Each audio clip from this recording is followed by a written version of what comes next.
cell division. Our today's main topic is cell division during gamete formation, gametogenesis. During that, the cell division is required. See, gametes are specialized cells in the body, haploid in nature, and they are produced by the parent body either from the diploid cells or from the haploid cells. But they themselves are always haploid, that you remember.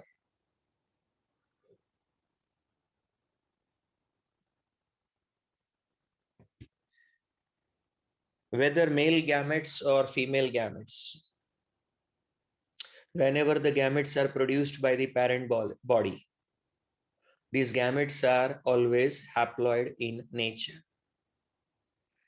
Whether they are produced from diploid cells of the body in a parent, or else they are produced by the haploid cells in the body. Irrespective of that, ultimate fact is they are supposed to be haploid. How many are clear with this line? A parent may be diploid, a parent may be haploid. Irrespective of this fact, one fact that gametes are always supposed to be which one?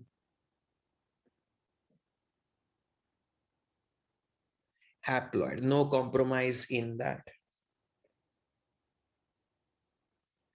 Now, which are these diploid organisms?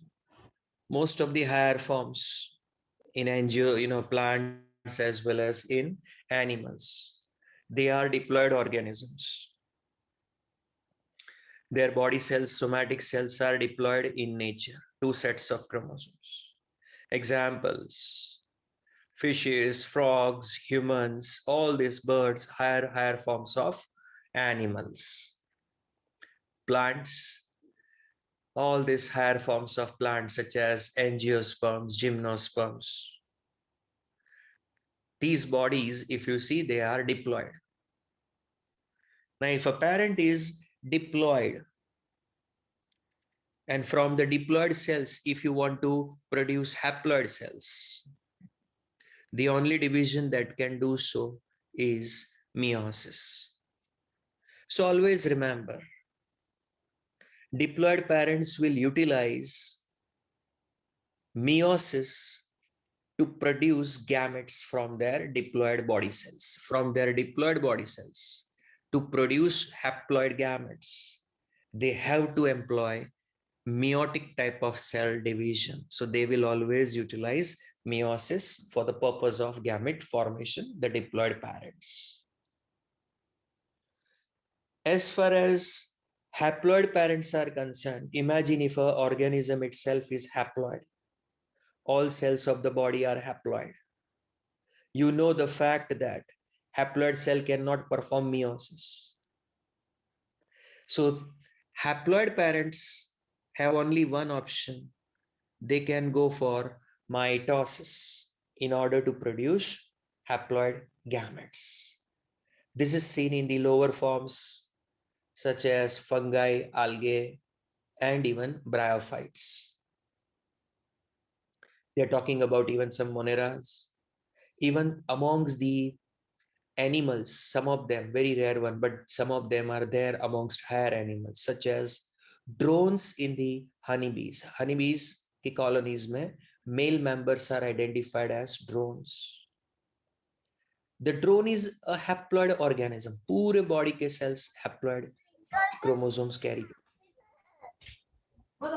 So when the body itself is haploid, the only option left with these kind of organisms is to carry out mitosis in order to produce the gametes. So parents can produce gametes by meiosis or mitosis. If a parent is diploid, it will use meiosis to produce haploid gametes. If a parent is haploid, it will use mitosis to produce the gametes. All of you, Priya, stay muted.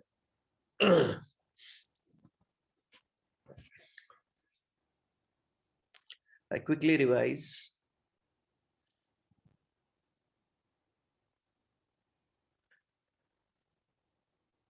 Okay, later on I'll revise this thing.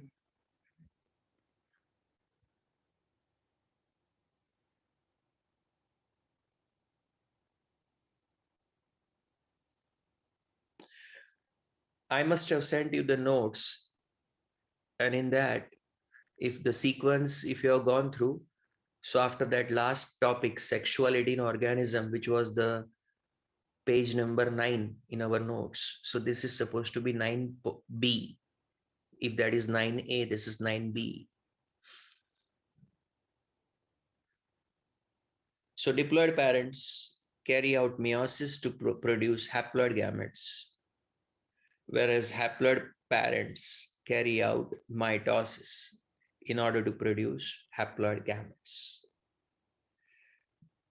In diploid organisms, those cells which actually undergo meiosis and produce the haploid gametes are supposed to be called as meiocytes. The term employed for the same is meiocytes. What are meiocytes? Basically, these are the gamete mother cells, diploid gamete mother cells. What do you mean by diploid gamete mother cells? First of all, these are diploid cells, and they are the ones which have to go through meiosis and produce the haploid gametes. These are known as gamete mother cells. Another term used for them is meiocytes. Here is the list of the chromosome number in a diploid state and haploid state of the cell in the following organisms. Have a look at this one. On one side, you are given the list of organisms. On the other,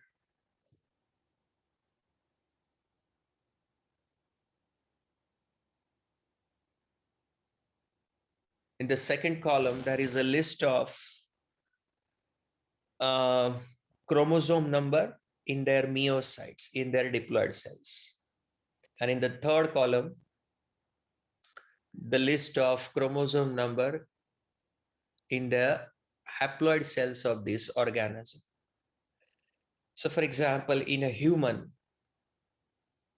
diploid cells will carry 46 chromosomes. Haploid cells will carry 23. We can say the meiocyte will have a 46 chromosome. The gamete of the human will have a 23 chromosome. Likewise, if you go down further, housefly, 2n number 12, n number is 6. Rat, 2n number is 42, n number is half, that is 21. In a dog, 2n number is 78, n number is 39. In a cat, 2n number is 38, n number is 19. In a fruit fly, 2n number is 8, n number 4. Ophioglossum, one of the fern, interesting one. 1260 chromosomes in a diploid status, diploid cell. 2n number is 1260. N number is 630. A gamete, single gamete will carry 630 chromosomes. That's interesting one. In an apple, 2n number is 34, n number is 17. In a rice, 2n number is 24, n number is 12. In a maize, 2n number is 20, n number is 10. In a potato, 2n number is 48, n number is 24. 24. Butterfly, 2n number is 380, n number is 190. Onion, 2n number is 16, n number is 8.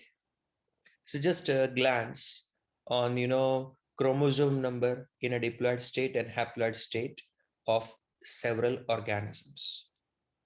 The diploid state of chromosome, which might be prevalent in their meiocytes, and haploid state will be prevalent in their gametes. So that information you must have. Now, do you have any doubt in this entire topic?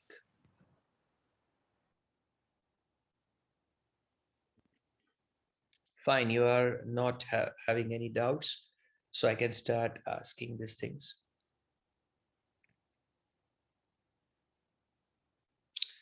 Diploid organisms employ which division in order to produce haploid gametes? Meiosis. Correct, Krisha and all. First example of the such organisms, Hitat, correct. Humans. Next question. Haploid parents employ which cell division in order to produce haploid gametes? Harshil. Mitosis is the one.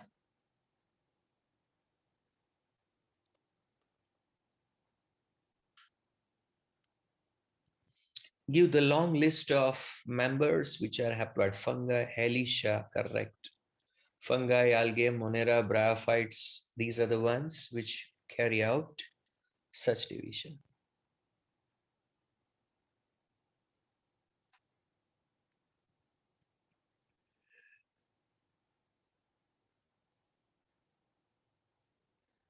Give the features of meiocytes. Are they haploid or diploid?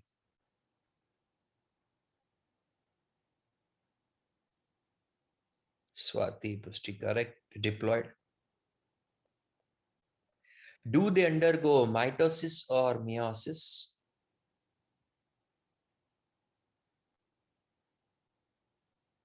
Swati, correct. Meiosis. They produce which cells through meiosis? Meiocytes.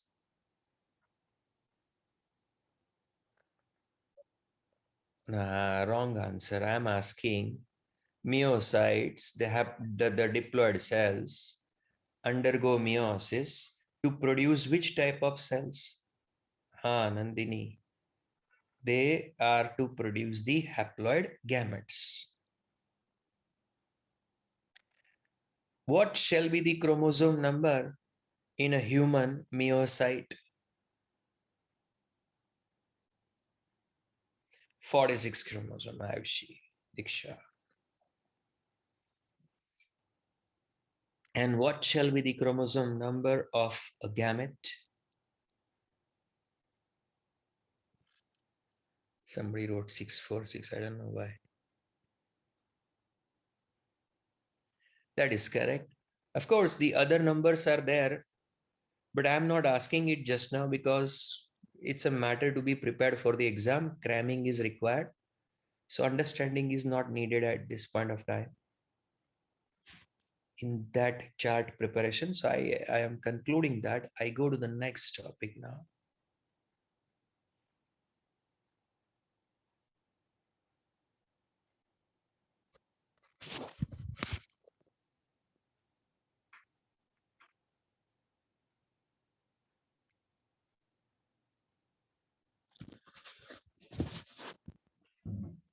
Under the pre-fertilization events, the number one was gametogenesis. Regarding that, the stuff you have studied is the sexuality in organisms, then cell division during gamete formation, etc. The basic things you have studied.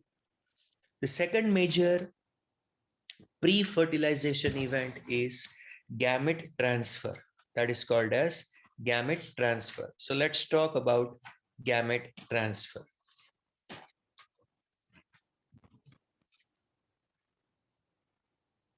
See, once the male and female gametes are formed, They must be brought together to facilitate their fertilization.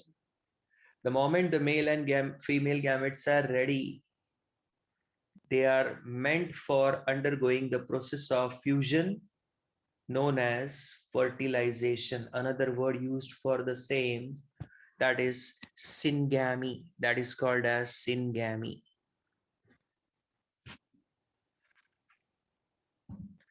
So after their formation, the male and female gametes must be physically brought together in order to carry out fertilization, to facilitate their fusion over there. Okay, so that's the requirement.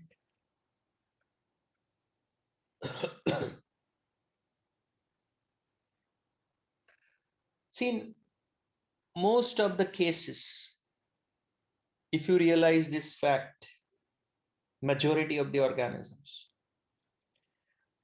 they are heterogametic, where male gamete is motile and female gamete is stationary. Male gamete is motile and female gamete is motile and female gamete is stationary. It will not move.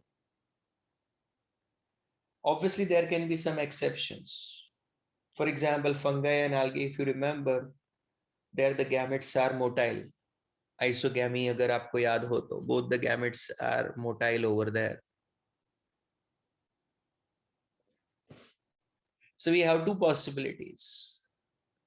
Either both the gametes are motile, or else the second possibility, that is the first one, is in isogamy. The second possibility is that heterogametic status, wherein one, that is a male gamete, is motile and the other one, female gamete, is non-motile. Simple as that. So we have to deal with these two different possibilities that you have to remember. Examples, you remember volvox and chlamydomonas and cladophora, etc. Isogamete condition, whereas fucus, human, frog, etc. are having heterogametic condition. That was the one aspect. Second one, the medium for the fertilization. Many of the organisms such as algae, bryophytes, pteridophytes, water is must for the fertilization. Water is the medium through which transfer and further they carry out the fertilization. So water is the medium for gametic transfer and fertilization in case of organisms such as algae, bryophytes, and even pteridophytes. Large number of male gametes have to be produced in these cases, wherein male gametes have to swim and reach to the through whichever medium it is, and they have to reach to the female gamete. Normally, male gametes have to be transferred towards the female gamete because male gametes are male and female gametes are static in majority cases. Remember this.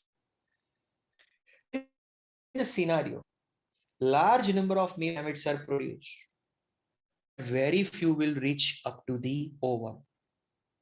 Example है कि humans में vagina में male gametes liberate होते हैं, millions of them, but passing through vagina, cervix, uterus, oviduct, and by the time they reach to the female gamete, more than 90% of them die at journey. So hardly 10% are left, more less than that even. Same thing happens when the gametes are liberated even in water, in the external medium. So there is one clear-cut understanding that large number of male gametes will fail to reach to the female gamete. To compensate this loss of male gametes during this gametic transfer, the number of male gametes discharged or released, they are always several thousand times to the number of female gametes. Why in most cases? Take example, humans, one egg versus thousands of sperms liberated over there. Why so? In a bryophyte, for one archegonium with one egg or ovum, thousands of antheridae are liberated. Why so? Why this disparity? The reason behind this is all these cases which we are talking about are the ones in which female gamete is static, male gametes are motile. So naturally, male gametes have to be transferred towards female gamete. In their journey, in their transfer up to the female gamete, so many of them will not survive. To compensate this loss and to ensure that at least few of them survive and reach there, normally male gametes are produced in a larger number. Thousands of them are produced, thousands of times to that of the female gamete number. That's how they are being produced over there. As far as plants are concerned, if there is a bisexual flower, if there is a bisexual flower in which both the stigma and style are together, जैसे ये stigma है, style नहीं ये stamen. So in the given flower, stamens and carpels are together and the anthers are very close to the stigma part of the carpel. Whenever the anther will liberate the pollen grain, the male gametes, it will easily be dropped on the stigma and it will be passing up to the ovary over there. This transfer doesn't require any carrier. But imagine the case wherein there are unisexual flowers on the same plant or even on a different plant.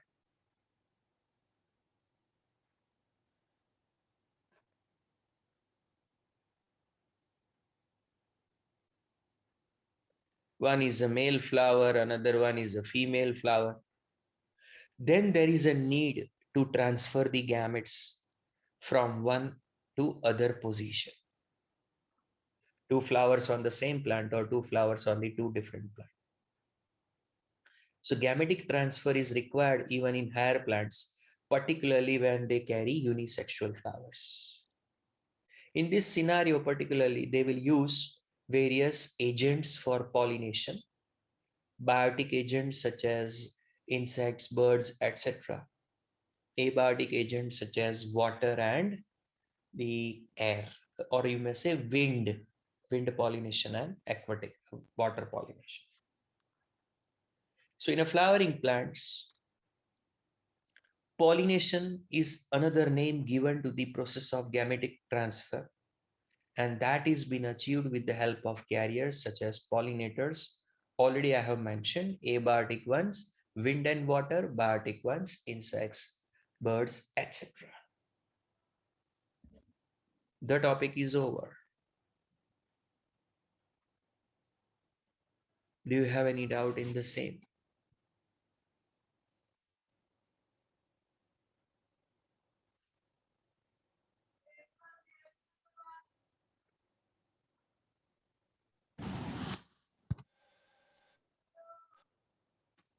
Fine. Let's go through the content one more time.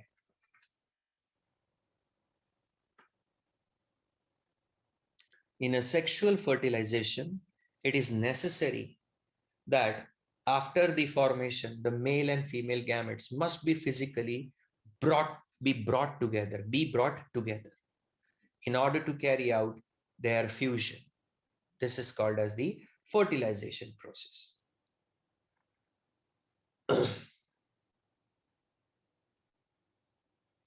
In some cases, gametes are motile. Both the gametes which are to go for fertilization, they both are motile. So in that case, they both have to move towards each other in order to carry out fertilization. What do you call this condition?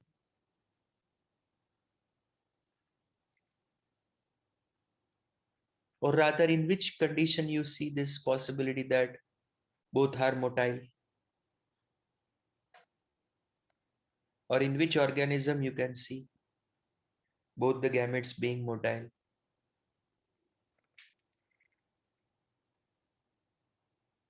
Many of the fungi and algae, example Cladophora. Isogamy, wherein both the gametes are motile.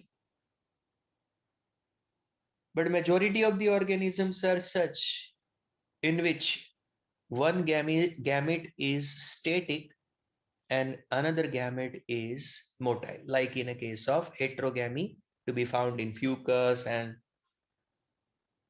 others higher forms such as frogs and humans, etc. Can you tell me in all this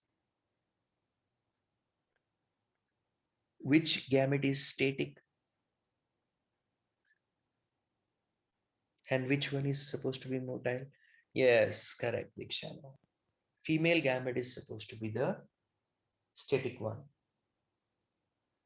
Normally, it's a male gamete which is motile and has to be transferred up to the female gamete.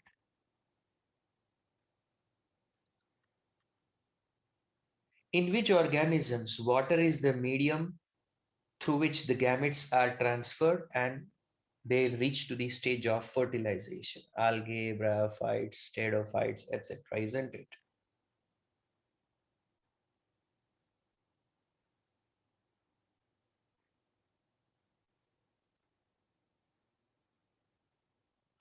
What is one of the demerit, a negative aspect wherein gametes have to be transferred through water or any such medium?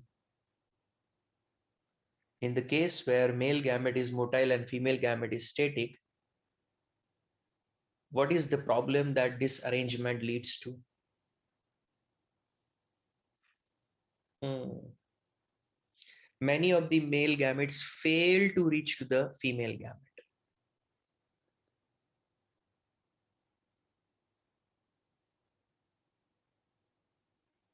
And that's the reason why male gametes are produced in the numbers thousands of times more than that of a female gametes.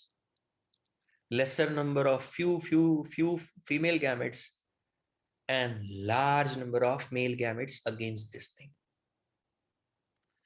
Because many of the male gametes are to be lost in that transfer. In order to compensate that loss, already the male gametes are generally produced in a large quantities. As far as higher plants are concerned, that is gymnosperms and angiosperms, particularly angiosperms.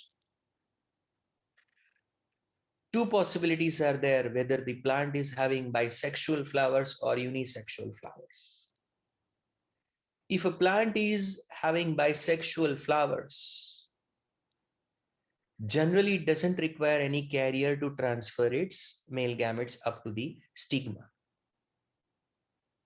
But normally when the plants are having unisexual flowers, it is becoming compulsive aspect, obligatory thing to have the carriers of that male gamete. Either the male gamete, that is the pollen grain, is transferred to the stigma with the help of abiotic agents such as wind and water, or else it is done with the help of biotic agents such as birds, insects, and many other animals. It is a possibility. Yes. With this, we conclude the topic of gametic transfer. In that, if you have any question, you can ask.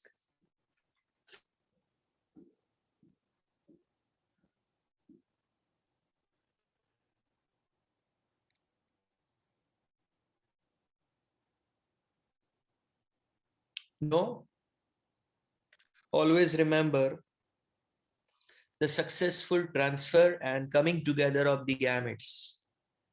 It is compulsory, it is necessary for the fertilization process. Without that, the fertilization will not take place. Always remember. Successful transfer of gametes and coming together of gametes. It's an essential most aspect in the critical event known as fertilization. Fertilization, sexual reproduction के लिए fertilisation जरूरी है, और fertilisation के लिए gametes का transfer होना जरूरी है towards each other. So always remember that part. Before we go to the second major point, pre-fertilization events accomplished, I move on to the next, the fertilization events. But after 5 minutes break, see you in 5 minutes.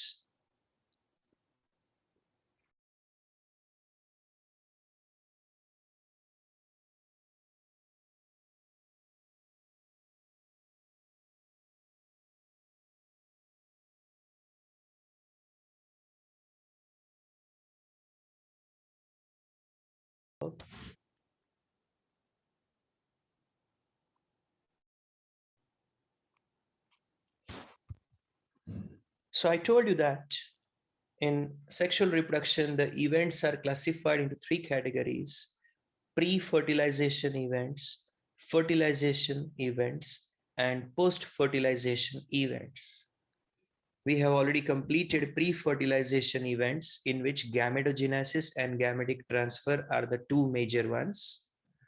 We go to the second category of events under the sexual reproduction, called as fertilization. The most vital event of the sexual reproduction is fusion of these gametes, which is also known as fertilization or syngamy, in order to form the zygote. This is the one which is the most important one.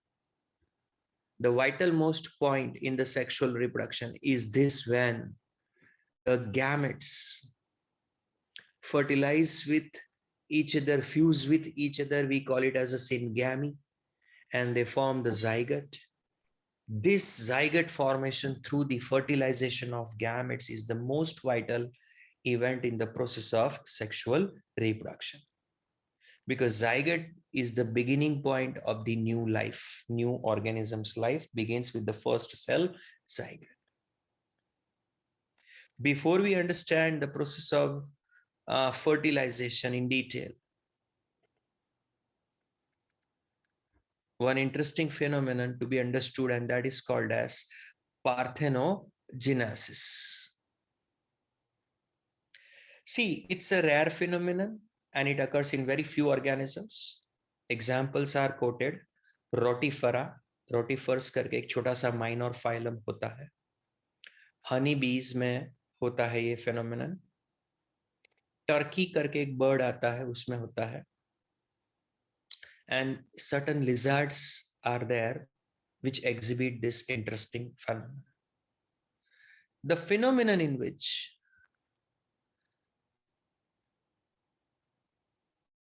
body of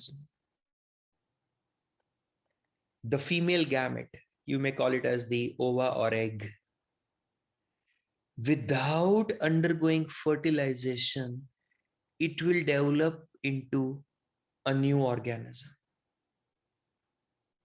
Look, what's a normal trend that you must understand in order to understand the parthenogenesis? Normal scenario: female gamete, male gamete, they fertilize, female gamete, male gamete,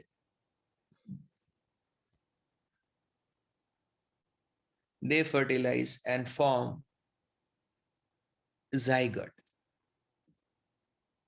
and then new organism. Now just imagine female gamete, no fertilization, straight away development of new organism from the same. This second one is called as parthenogenesis. Partho term is referring to virginity. Genesis is to produce.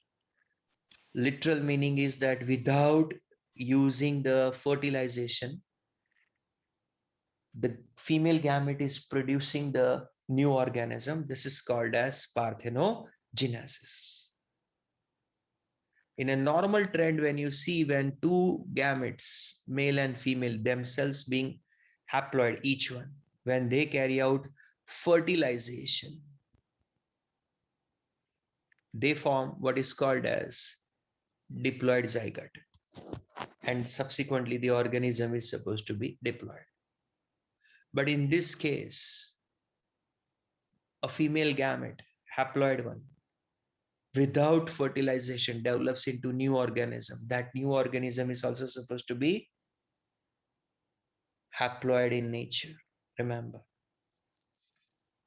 So parthenogenesis can produce haploid organisms, and examples are quoted: Rotifera, honeybee, turkey bird, certain lizards categories. These are the ones which show parthenogenesis. But parthenogenesis is an exceptional case. Rest all organisms which exhibit sexual reproduction, in them the zygote formation is a compulsory activity. Now the question is, where is this zygote formed? So based on that, if we discuss the syngamy, the fertilization, we can classify it into two categories. One is called as external fertilization. Another one is called as internal fertilization. Term itself, it's clear. Fertilization taking outside the body, most of the time in the water. Example, algae. In a cladophora, the two gametes, isogametes, motile gametes, move in the water and come in contact with each other and then fertilize. In fishes, in amphibia, the frogs, male frog and female frog in a copulatory position with the help of copulatory pads, remaining in water for hours and hours. And a point comes when a excited male and female, they release their sperms and eggs respectively, by sperms obviously by male and eggs by female. Simultaneously, they will drop them in the water, and inside the water, they will fertilize with each other. Whenever such external fertilization that is supposed to take place, synchrony is required in gamete release. The way I mentioned that synchrony ka, by the way, meaning kya hota hai? The timing is supposed to be parallel. That is a synchrony. We say there is a synchronization, means parallel timing. You have to understand. So what do you mean by synchronization required in the gamete release? In a frog pair, male and female, carrying out copulation, at the time when female will discharge eggs, same time the male will discharge the sperms over there. So the same timing is very important.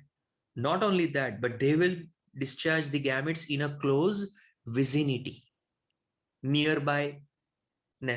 So that what happens is, this will ensure their successful fertilization. Imagine one is dropping the sperms in a one pond and another one is dropping the eggs in the other pond. What will happen? They will not fertilize each other. Acha, one is dropping the egg in the 1 month and another one is dropping the sperms in another month. Again, no fertilization. So please understand that external fertilization experiences many challenges. And one of the challenge is this synchronization and vicinity that is managed by organisms. The timings of release of gametes are more or less parallel. The space where they are released are more or less close to each other. This all to ensure the successful fertilization. Because both the sexes release their gametes into the medium, mostly the water, they both produce the gametes in large number. even though they are like static. जैसे frog में female eggs are static, male sperms are motile, and in spite of that, both of them produce the gametes in large number.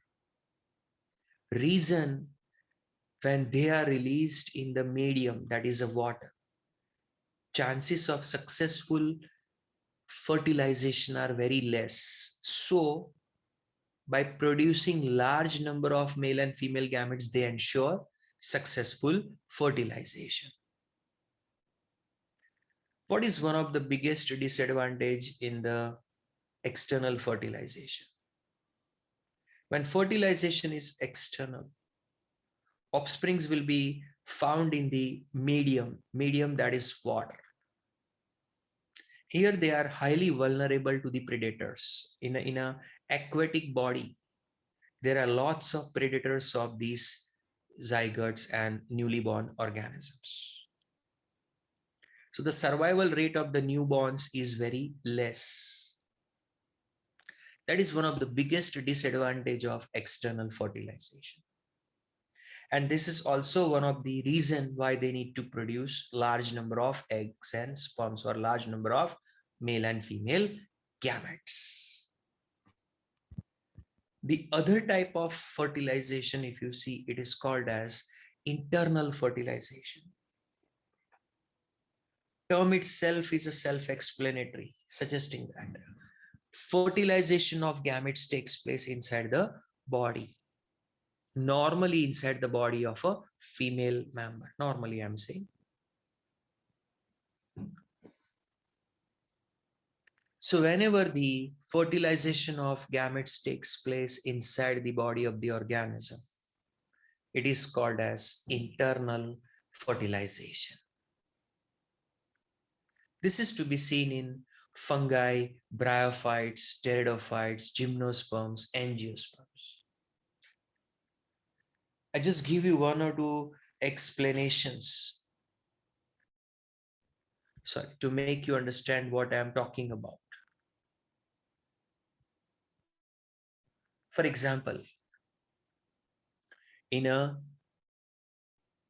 humans, in a that is in a mammals and reptiles and birds, male will deposit sperms into the female vaginal tract or a reproductive tract, if you remember that aspect.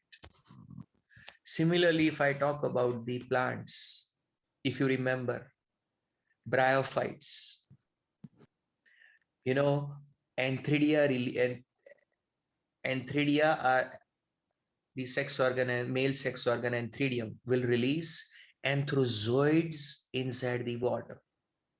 They will swim through water and will reach to archegonium and enter into the archegonium, and there they fertilize the female gamete, if you remember that aspect. Again, the fertilization took place in the archegonium itself, inside the archegonium. So internal fertilization. In higher plants, if you see angiosperms, their male gamete, which is reaching to the stigma, their male gamete that is reaching to the stigma,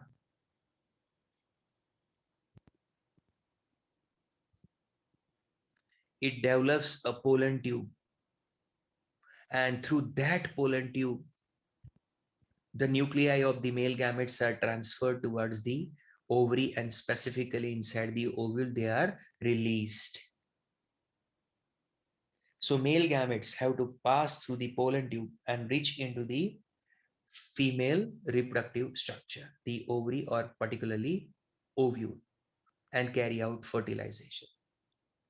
All these cases further in fungi, pteridophytes, gymnosperms, angiosperms, the bryophyte which I mentioned, the mammalian one which I mentioned. What is a common feature in all this? One thing is for sure, male and female gamete syngamy, the fertilization in order to produce the zygote, it is achieved inside the body.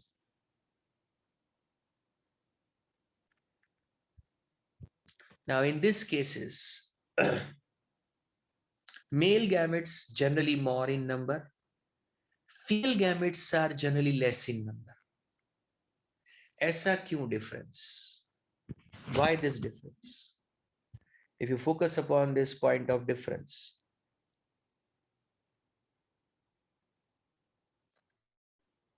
very important one.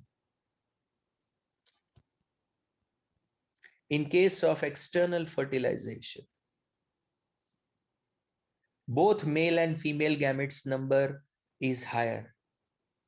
The number of male gametes produced and female gametes produced is higher in number, because both have to ensure that they have to reach towards each other, or even if one is static, another one is mobile, chances of fertilization are less, so both of them produce large number of gametes.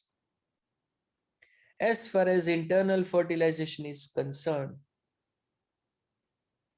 fertilization is to take place inside the body of the organism. Hence, female gametes are produced in a very less number. Male gametes are the ones which are produced in large number. Always remember this fact.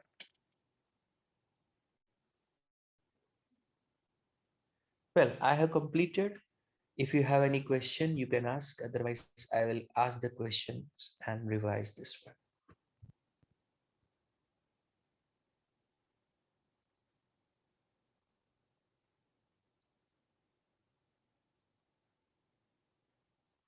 Okay, no question is coming from your side, so let's revise through question answer. Number one, in the process of sexual reproduction, which is the most vital event? Fertilization, syngamy, always remember. Fusion of gametes, that's the most vital event of sexual reproduction.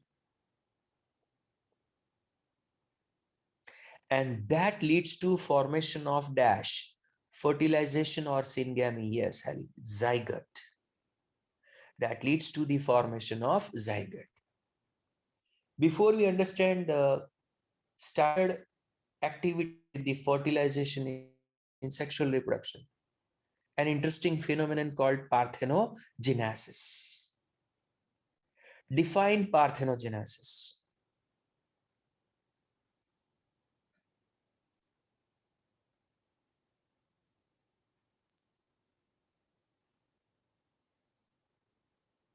Define parthenogenesis. Yes, female gamete produces new organism without fertilization. Without fertilization is a very, very vital word over here, because new organism is to be produced only by only by fertilization. Here it is done without fertilization. Very important one.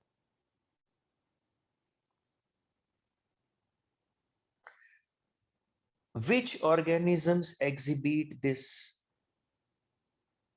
parthenogenesis? Honeybees, yes, Kashish correct. Khushi correct. Rotifers, correct. Dhyani correct. Honeybees, Dhruvi correct. Turkey bird. In many animals such as rotifers, turkey bird, honeybees, and even in some lizards, their female gametes can develop into a new organism without undergoing fertilization. This is called as parthenogenesis. Then comes two different modes of fertilization. Two different modes of fertilization. One is called external and another one is called internal. Give me the list of organisms which exhibit external fertilization.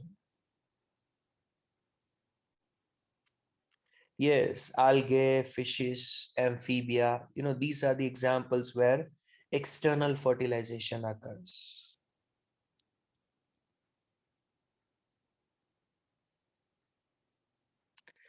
To ensure the successful fertilization, which aspect is required between the sexes? Synchrony, Dhruvi, correct. Synchronization, the timing parallelity. The timing for the discharge or release of male gametes and female gametes is advisable to be simultaneous, same time. This can ensure their successful fertilization. Which is the second most important aspect necessary for external fertilization?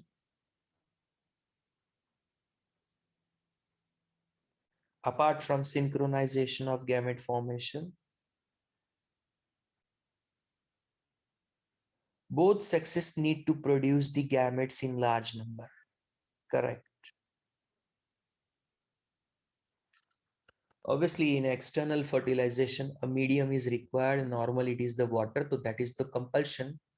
But apart from that, synchronization in gamete release, that's the one, and production of gametes in large number, that's the second one. These two are very necessary over there. Which is the biggest disadvantage of external fertilization? Perfect. Perfect answer. Yes, good reply. Offsprings are extremely vulnerable to the predators. This is gonna threaten their survival up to the adulthood.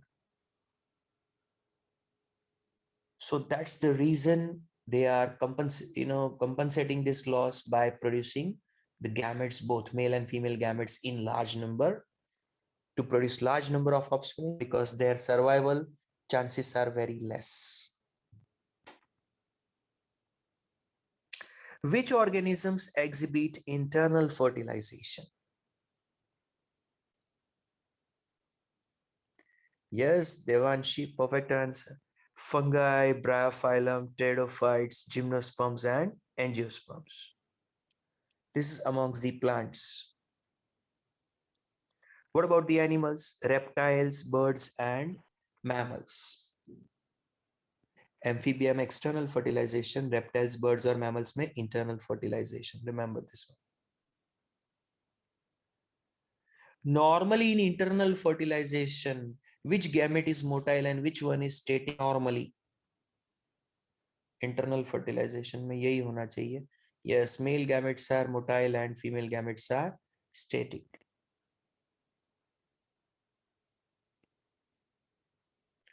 What happens to the number of gametes as far as male gametes are concerned in this case and female gametes are concerned?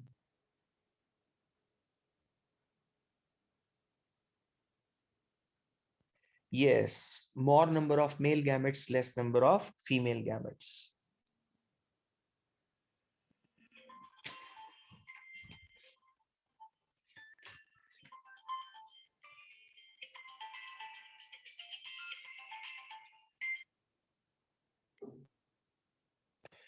In a seed-bearing plants, higher plants, which structure is used to transfer the male gametes from the stigma to the female gametes inside the ovule? Which structure is used over there? Exactly, pollen tubes.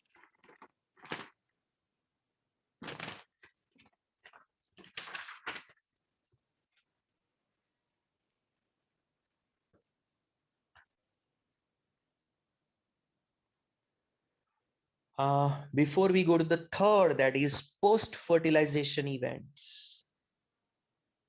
A break for 2-3 minutes. I have some work and then I'll join in 2 minutes. Meanwhile, you revise this.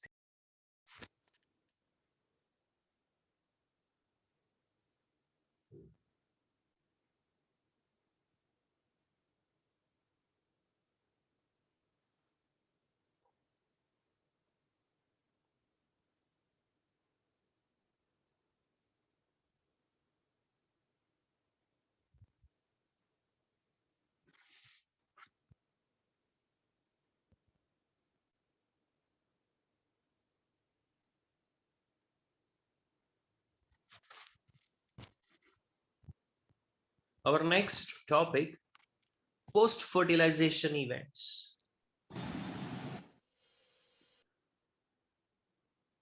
Our next topic is post-fertilization events. In that, three things you have to understand: zygote formation, embryo formation, and organogenesis in it. Organogenesis. These three are major activities involved in this one.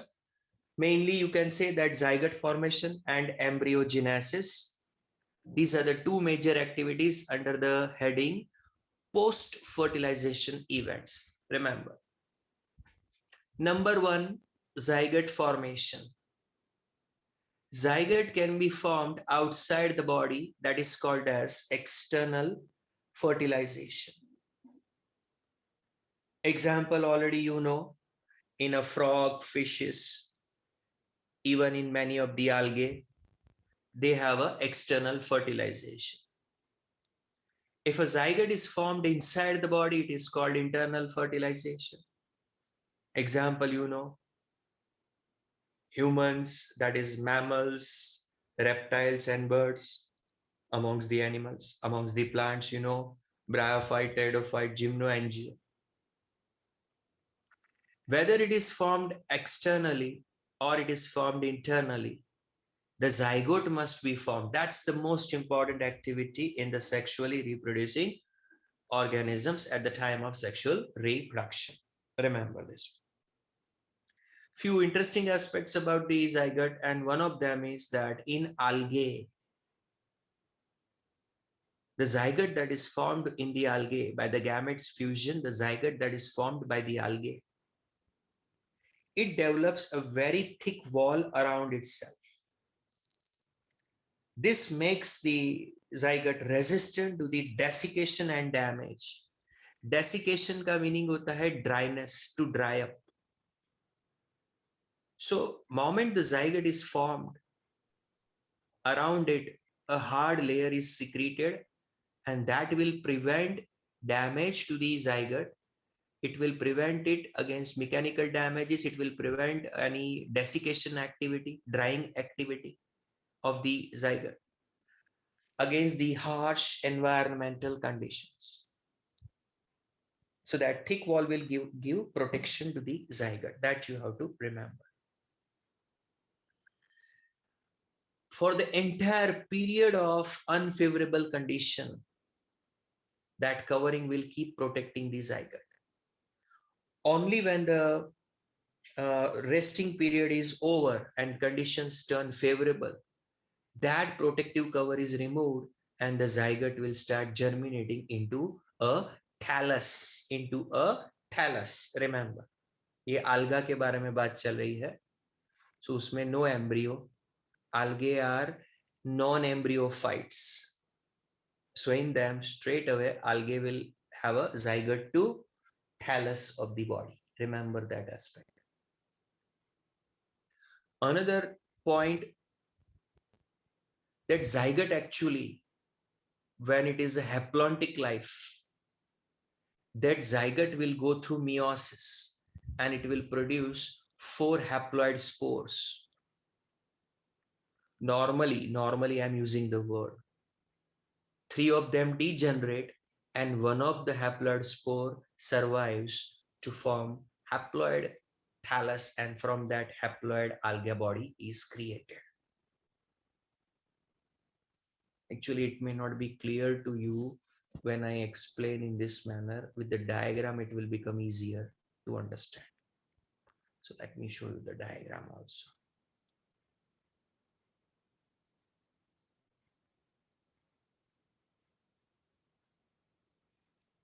If you see the haplontic life, this is the zygote formed through the fertilization, that of the gametes. Gametes fertilize to form the zygote.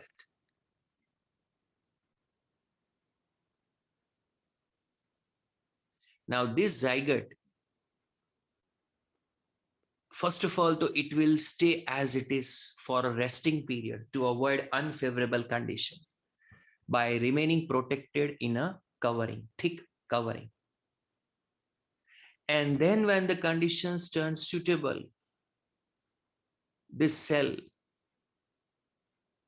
it will undergo meiosis to produce zoospores.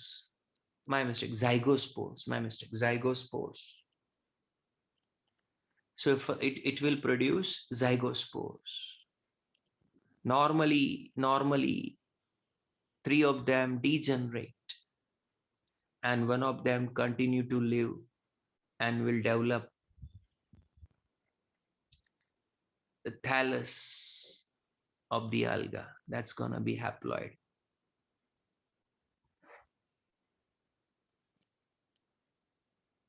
Again, that thallus at a maturity shall produce the gametes and the cycle goes on. What is most important in this haplontic life cycle are the two important points. Point number one,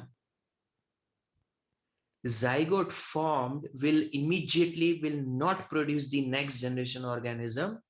It will survive during the period of unfavorable condition by having protective resistant covering. That's the first important aspect. Second important aspect to be understood is that in a haplontic life cycle, there is no embryo. So zygote, after completion of that resting period, having tied over the unfavorable condition, when conditions have turned favorable, protective cover is removed. That zygote goes for meiosis. Finally, it produces 4 haploid spores, zygospores. Normally 3 degenerate. One of the zygospore, the haploid zygospore, it develops into a thallus without embryo formation. These are non-embryophytes. So it will become the thallus. And that thallus again continue the life cycle. This is the haplontic life cycle. बाकी सब में क्या होता है? बाकी सब में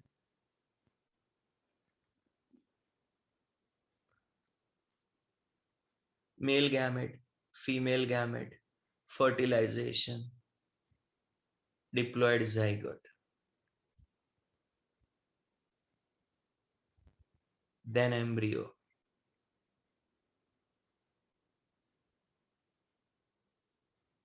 and then organism.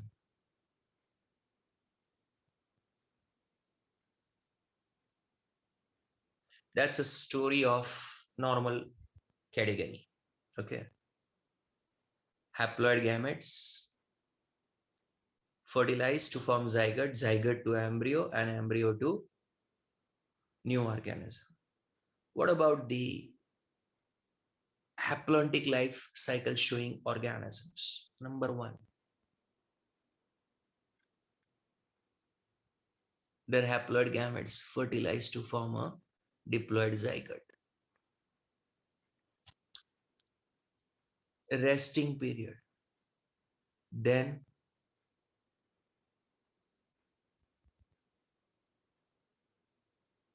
produces what?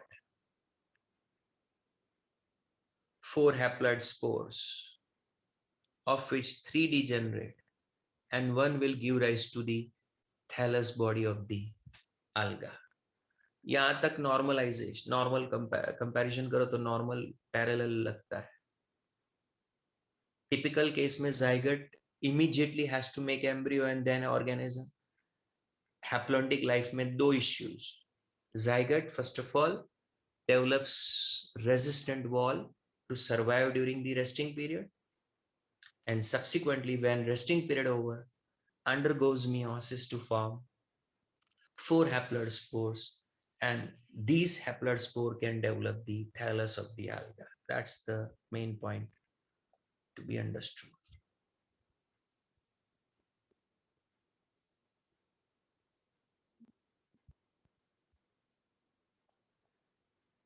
Question number 1. Which are the 2 major events under the post-fertilization event category? Post-fertilization events में कौन से 2 major events included है? Krisha, correct. Zygote formation. Harshil, both correct. And embryogenesis. Viral, correct. Dhyani, correct. Always remember two of them. One is zygote formation and another one is embryogenesis. If zygote is formed in the external medium like a water, it is called as what? Outside the body of organism, if zygote is formed, it is called as what?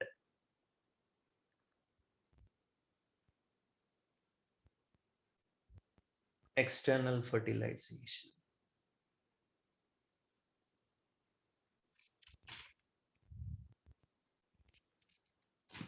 One example at least.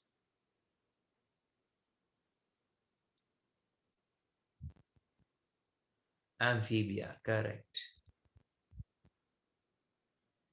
If a zygote is formed inside the body of organism, we call it as what? Yes, Krishan. Internal fertilization. Which vertebrate groups show internal fertilization? Vertebrate groups I am talking about. Reptiles, yes, Devanshi. Mammals, yes, Sakshi. And third one, birds, isn't it? Aves, Prachi, correct. Amphibium external और उसके बाद reptilia, aves and mammals में internal fertilization. In which organisms the zygote formed will develop a thick wall around itself?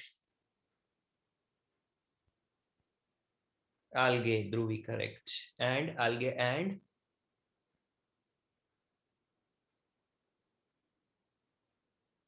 fungi. Yes, Manav. And Yuvraj.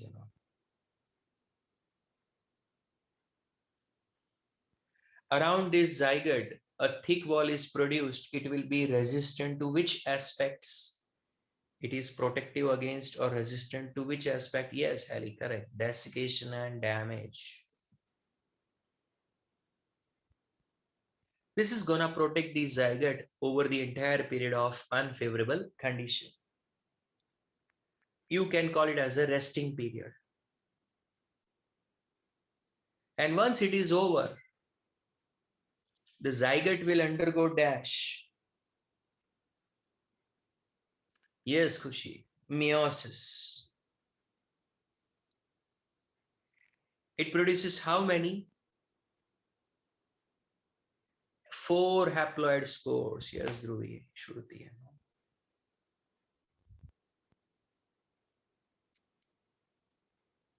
So that was something unusual about the zygote. So it was mentioned. Otherwise, typical process, you know.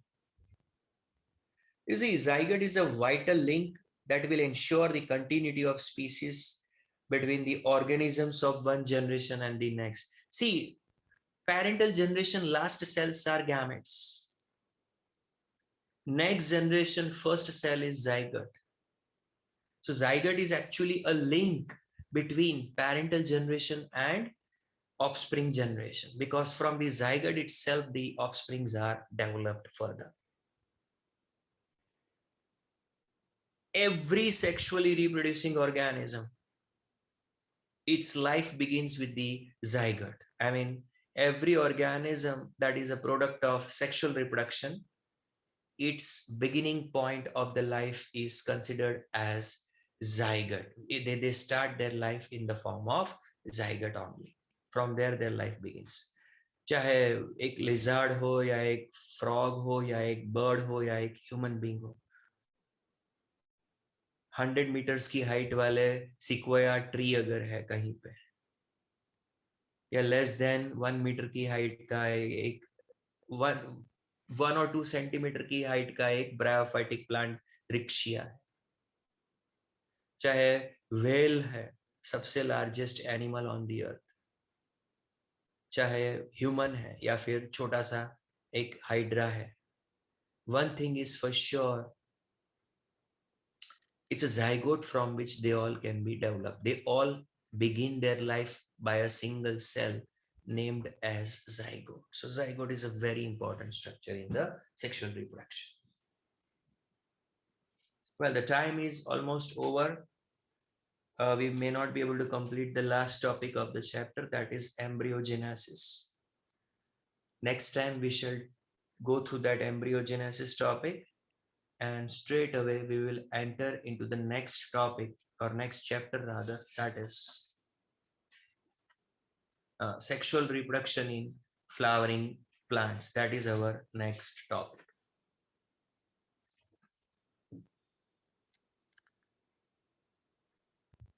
Have you all been given MCQ booklet, MTG 30 or 31, something like that?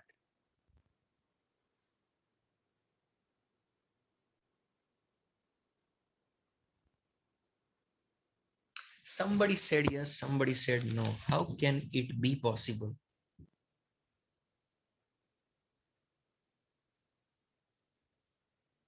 Eva and Jia Shri. Eva, speak.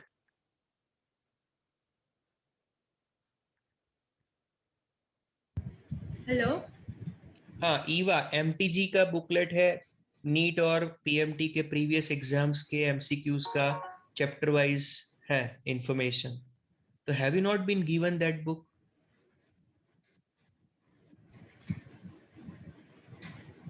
Eva Patel, sir Jia Shri, have you not been given that book, MTG booklet, MTG 32 ऐसा या 31 ऐसा कुछ लिखा होगा उसके ऊपर heading. MCQs का practice है चैप्टर वाइज. 11th में मैडम ने करवाया होगा. Madam yes sir 11th standard yes sir આપણે એમને બુક આપી છે ને? હા હા આપી છે અને આ તો સ્ટાર્ટિંગ થી જ આપણી સાથે છે આ સ્ટુડન્ટ તો એટલે એમની પાસે છે જ. તો આ ઈવા કે છે નથી આપી, શું છે કોઈ problem? Bus sure. Eva, is it given or not to you? Yes sir, it is given of 11th standard. So that is what I am asking. Maybe next time I'll ask in Chinese so that you can understand and give a correct answer. Sorry sir. So you all have been given that book in which 12th standard chapters are also there. Their MCQs are also there.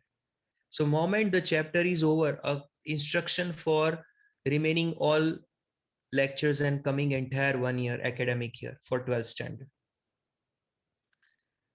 The moment the chapter is over, its MCQs are to be solved by you from that MTG booklet. Madam બીજી book MCQ ની spiral booklet નથી અપાઈ ને આ લોકોને?